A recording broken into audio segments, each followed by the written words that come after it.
please welcome to the stage your conference chair, Anita Anand. Good morning. A few weeks ago, the Secretary of State for Health said that this would be his last big job in frontline politics. Now, when he said that, he shook a few of my colleagues and shocked a few of his own. Very, very interested to hear what the Secretary of State has to say. Please put your hands together for the Secretary of State for Health, Mr. Jeremy Hunt.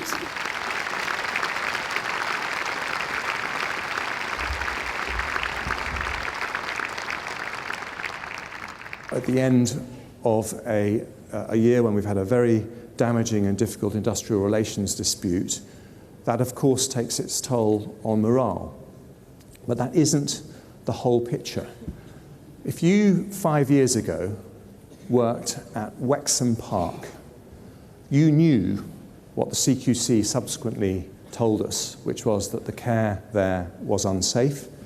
You knew that the workforce was disempowered and disengaged, and the CQC described the culture there as of learned helplessness. Well, Wexham Park was one of 27 hospitals that we put into special measures. It's one of 11 hospitals that came out of special measures following the extraordinary leadership of Sir Andrew Morris and his team at Frimley Park. And the CQC's view is about Wexham Park is that there's been a culture shift. They note that the proportion of staff who would recommend that trust as somewhere for their own family to be treated has increased from less than half to more than 2/3.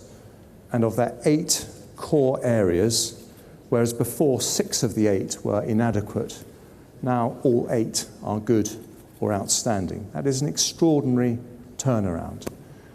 And in fact, what happened at Wexham Park is a reflection of something broader that I think has happened across the NHS, which is a truly remarkable response to the tragedy of what happened at Mid-Staffs.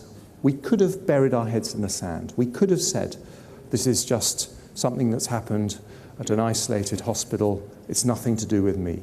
No one said that.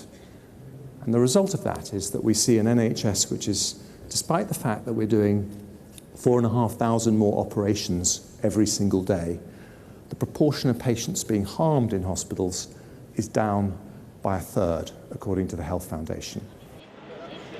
I think he struck a good tone. I think he was brave but honest. He's just come through a bruising argument or discussion with the junior doctor's contract, and I think he came across as trying to be honest and trying to get to the challenges that we all face in the NHS. Yeah. It was very interesting that he showed some slides with some material I haven't seen before, talking about NHS-wide engagement and morale of staff, which I found quite interesting. Personally, my own trust I see as being static.